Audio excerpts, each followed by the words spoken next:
اعوذ باللہ من الشیطان الرجیم بسم اللہ الرحمن الرحیم لإیلاف قریش ایلافهم رحلة الشتاء والصیف فلیعبدوا رب هذا البیت الذی اطعمهم من جوع وآمنهم من خوف صدق اللہ العظیم۔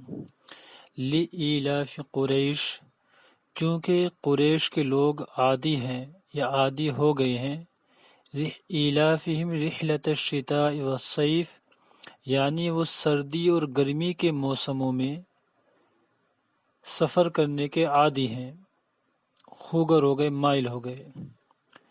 فَلْيَعْبُدُوا رَبَّ هَذَا الْبَيْتِ، اس لیے انہیں چاہیے کہ وہ اس گھر کے مالک کی عبادت کریں، الذی اطعمہم من جوع، جس نے بھوک کی حالت میں انہیں کھانے کو دیا، وآمنہم من خوف، اور بد امنی سے انہیں محفوظ رکھا۔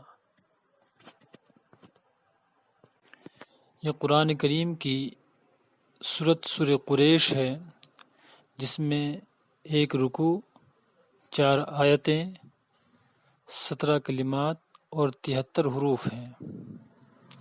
اللہ تعالیٰ اس سورۃ شریفہ کے تعلق سے مجھے صحیح باتیں کہنے کی، ہم سب کو سمجھنے کی اور عمل کرنے کی توفیق عطا فرمائے۔ قریش کسے کہتے ہیں؟ اول تو یہ سمجھیے، قریش کے بارے میں کئی باتیں کہی جاتی ہیں۔ مشہور یہ ہے کہ دریا میں ایک جانور ہوتا ہے جو بڑا طاقتور ہوتا ہے، وہ دوسرے جانوروں پر حاوی ہوتا ہے، دوسرے جانوروں پر وہ غلبہ پا لیتا ہے۔ اسی طریقے سے عرب کے اندر ایک قبیلہ تھا قریش کا، کہ جو اپنی بہادری میں، اپنی سخاوت میں، فصاحت و بلاغت میں ہر اعتبار سے دوسرے قبیلوں سے فائق اور بڑھا ہوا تھا۔ جس طریقے سے وہ دریائی جانور قریش سب پر غالب ہوتا ہے، عرب کے اندر یہ قبیلہ تھا جو سب پر غالب تھا، تو اسی کی نسبت سے اس کو بھی قریش کہا گیا۔ شاہ عبدالعزیز صاحب محدث دہلوی رحمہ اللہ نے یہی ریزن اور کارن بتایا ہے اس نام کا، کہ اس کا قریش کیوں کہا گیا۔ اور سیدنا امیر معاویہ رضی اللہ عنہ نے جب حضرت ابن عباس رضی اللہ عنہ سے پوچھا تو انہوں نے بھی یہی وجہ تسمیہ بیان فرمائی۔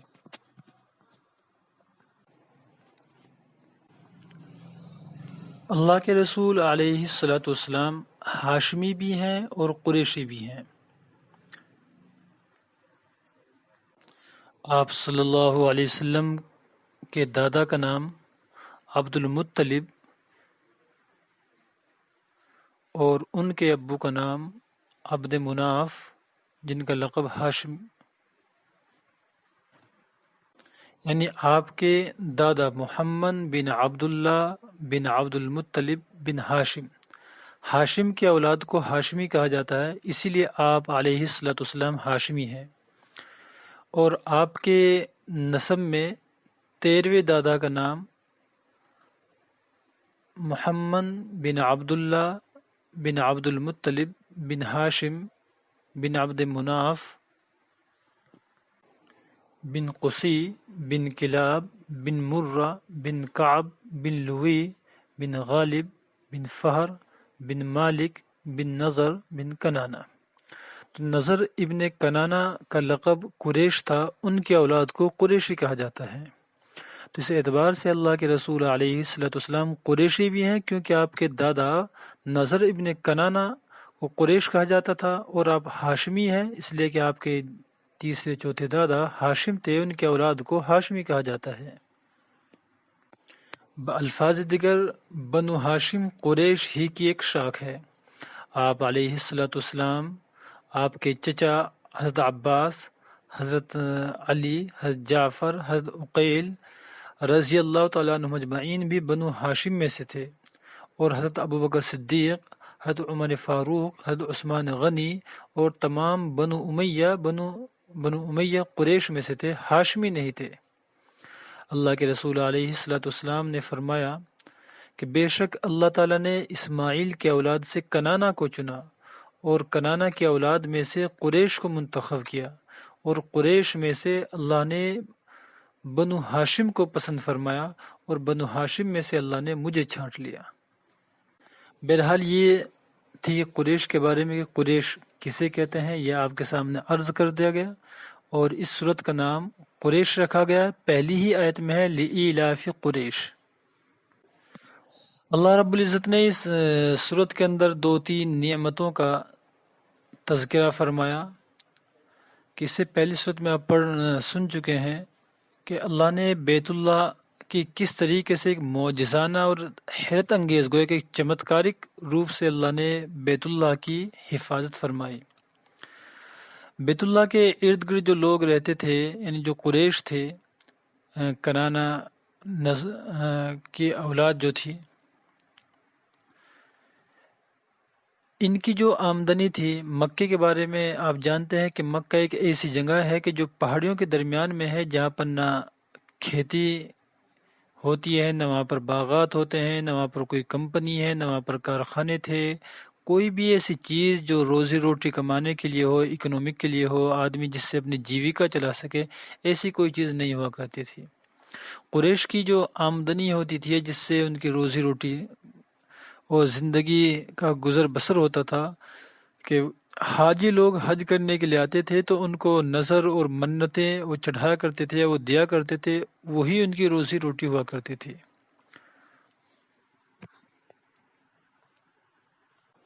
لیکن ظاہر بات ہے کہ وہ چند دن چلتا تھا، چند مہینے چلتے تھے، بعد میں بڑی پریشانی ہوتی تھی۔ تو اس کے بعد میں قریش نے تجارت کا پیشہ اختیار کیا۔ تو مکے کی زمین جو بڑی گویا کہ ایک بنجر کی طرح تھی، جہاں پر کوئی کاروبار کرنے کے لیے، کوئی حرفت و صنعت کے لیے، کوئی تجارت کرنے کی کوئی وسائل وہاں پر موجود نہیں تھے، کوئی سورسز نہیں تھے۔ اللہ نے ایسی زمین میں قریش کو کھانے پینے کے بہترین سامان عطا فرمائے۔ یہ اللہ کی بڑی نعمت ان کے اوپر ہوئی۔ حضرت ابراہیم علیہ السلام نے دعا کی تھی کہ اللہ اس وادی غیر ذی زرعین میں کہ جو کھیتی باڑی کے تو قابل نہیں ہے، کاشت کے قابل نہیں ہے، میری اولاد کو، اس کے یہاں کے رہنے والوں کو، مکے کے باشندوں کو آپ پھلوں کا رزق عطا فرمائیے۔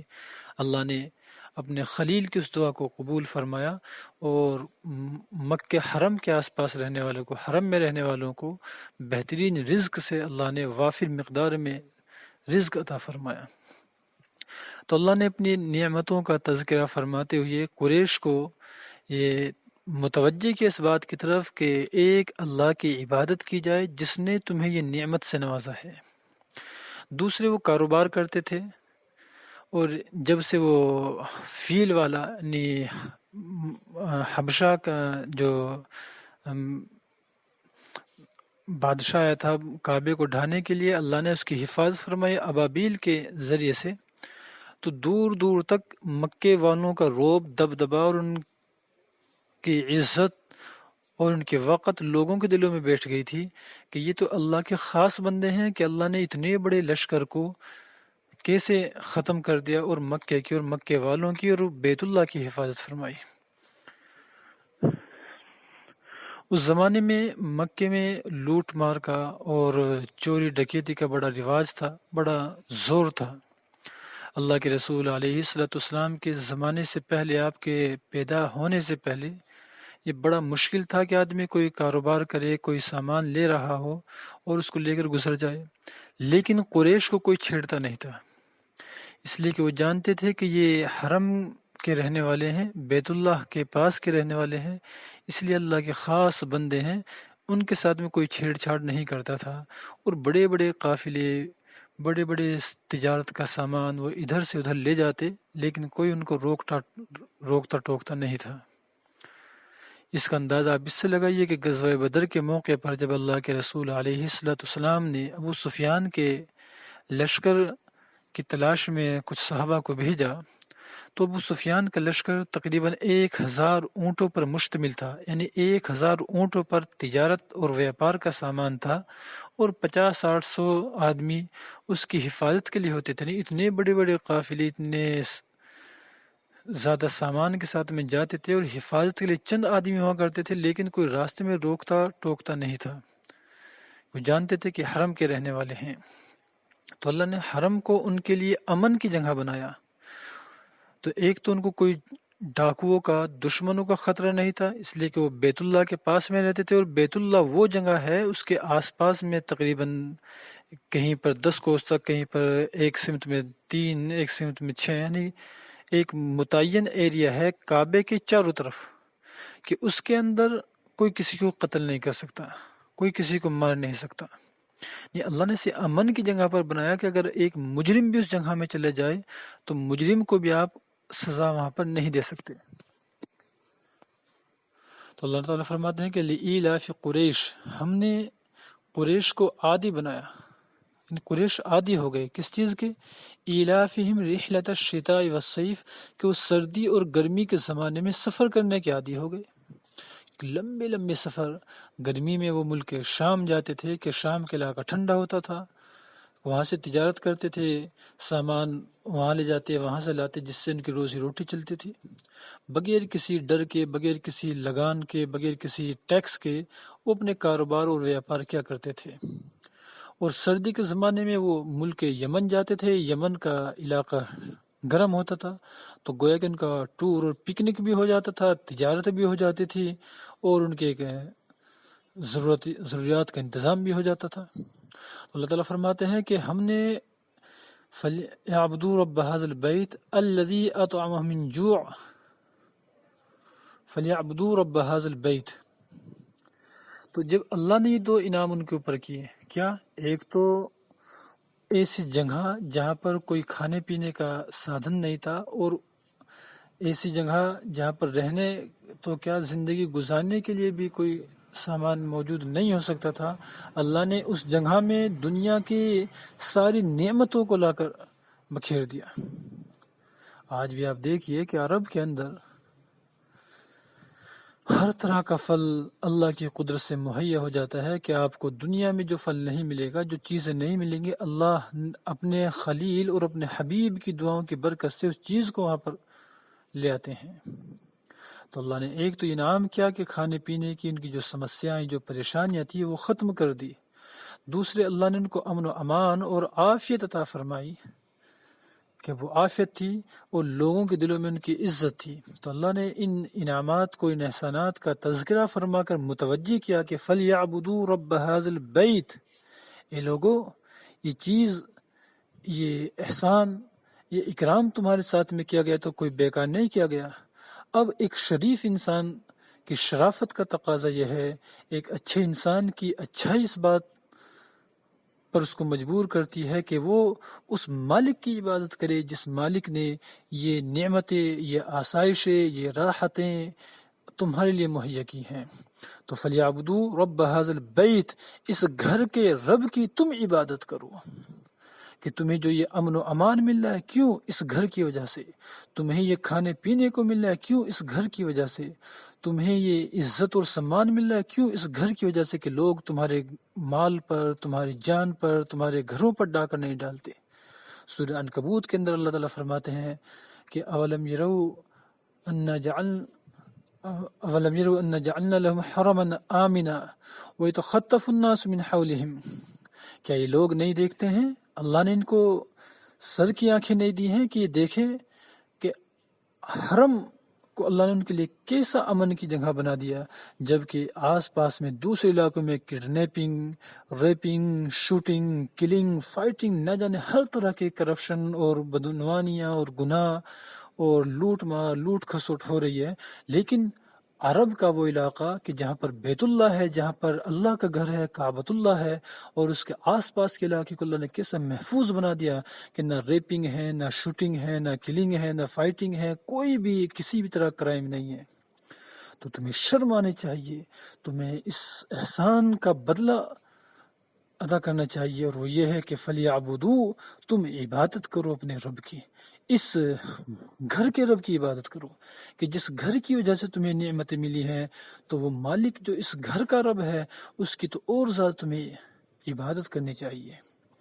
اس سے معلوم ہوا کہ اللہ جب عافیت عطا فرمائے، جب اللہ ہمیں خوشحالی عطا فرمائے، ہماری زندگی اچھی گزر رہی ہے، تو یہ نہیں کہ بس اب اللہ کو بھول جائے بلکہ اور زیادہ اللہ کی عبادت میں لگا جائے۔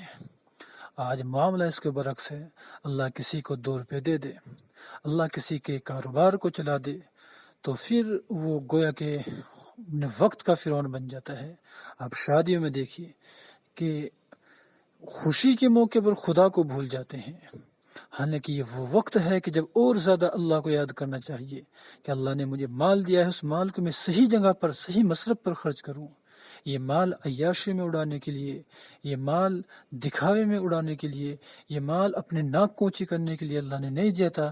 یہ مال اللہ نے اس لیے دیا ہے کہ اس مال کو صحیح جگہ پر، اللہ کے بندوں پر، اللہ کے حکموں پر، اللہ کے کاموں پر، اللہ کے دین پر اس کو خرچ کیا جائے، اللہ کے دین کو اس کے ذریعے سے بلند کیا جائے۔ تو فَلْيَعْبُدُوا رَبَّ هَذَا الْبَيْتِ، تم اس گھر کے رب کی عبادت کرو۔